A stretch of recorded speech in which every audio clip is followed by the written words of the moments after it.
जिसकी तलवार की छनक से अकबर का दिल घबराता था, वो मेवाड़ की शान, वो शूरवीर महाराणा प्रताप कहलाता था। मेवाड़ की आन बान और शान कहे जाने वाले महाराणा प्रताप का नाम इतिहास के पन्नों में स्वर्णिम अक्षरों से लिखा है। मेवाड़ के गौरव और सम्मान को कभी कम नहीं होने दिया। कितना शौर्य और साहस रहा होगा राणा में, तभी तो अकबर कभी राणा के सम्मुख नहीं आया। 9 मई 1540 को कुंभलगढ़ में महाराणा उदय सिंह एवं माता रानी जयवंताबाई के घर महाराणा प्रताप का जन्म हुआ था। 56 वर्ष की उम्र में 19 जनवरी 1597 को महाराणा प्रताप दुनिया को अलविदा कह गए थे। हम बात करेंगे महाराणा प्रताप की मृत्यु के बारे में कि उनकी मृत्यु कैसे हुई थी, उनके आखिरी पल जिंदगी के कैसे रहे थे। महाराणा प्रताप मुगलों के खिलाफ लड़कर कभी घायल नहीं हुए। अपनी तलवार, तीर और भाले के दम पर दुश्मनों के छक्के छुड़ाने वाले महाराणा प्रताप कमान खींचकर घायल हो गए और इसने उनकी जान ले ली। यानी महाराणा प्रताप ने जब शेर का शिकार करने के लिए कमान को जोर से खींचा तो वो सीधा उनके पेट पर जा लगा। ये चोट इतनी तेज थी कि महाराणा प्रताप घायल हो गए और ये आगे चलकर उनकी मौत का कारण बना। महाराणा प्रताप ने अपनी जिंदगी के आखिरी लम्हे चावंड नाम के गांव में बिताए थे, जो राजस्थान के उदयपुर में है। जिस दिन महाराणा प्रताप की मृत्यु हुई उस दिन सुबह से ही वो बहुत ही उदास और चिंतित लग रहे थे। शायद उनका मन कहीं अटका हुआ था।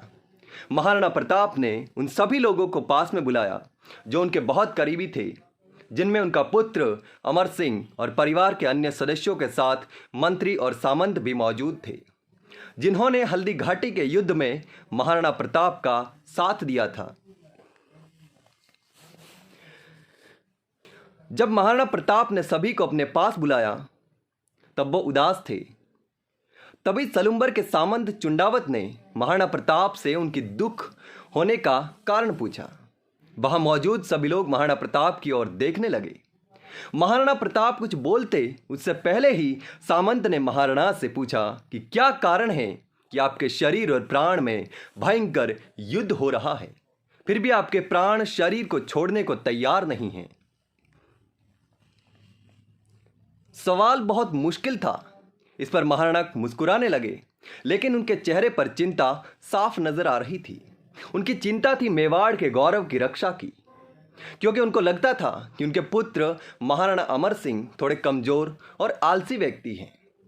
चुंडावत के सवाल का जवाब देते हुए महाराणा प्रताप ने कहा कि मेवाड़ के सभी मुख्य सामंत और मंत्री यहां पर मौजूद हैं। अगर आप मुझे ये आश्वासन दो कि मेरी मृत्यु के बाद आप मेवाड़ की आन बान और शान की रक्षा के लिए तत्पर रहेंगे एवं इसके गौरव की रक्षा करेंगे।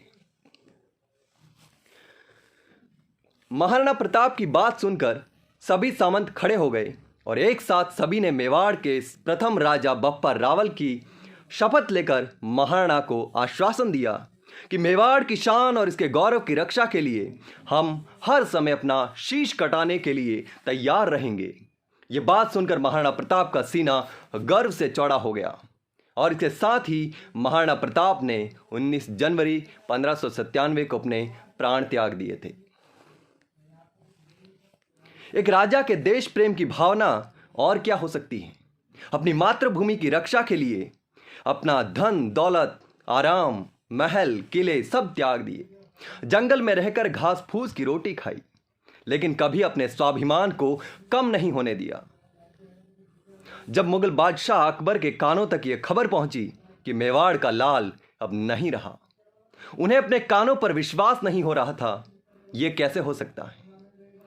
जो ना कभी हारा ना कभी झुका, जिसे कभी कोई पराजित नहीं कर सकता, जो कभी अकबर के सामने झुका नहीं, वो कैसे जा सकता है? वो इस दुनिया से कैसे जा सकता है? अकबर का पूरा दरबार शोकाकुल हो गया था। जो अकबर कभी किसी के सामने झुका नहीं, वो भी महाराणा की मौत पर रोया था। देश नहीं भूल पाएगा वो हल्दी घाटी और वो घास की रोटियां।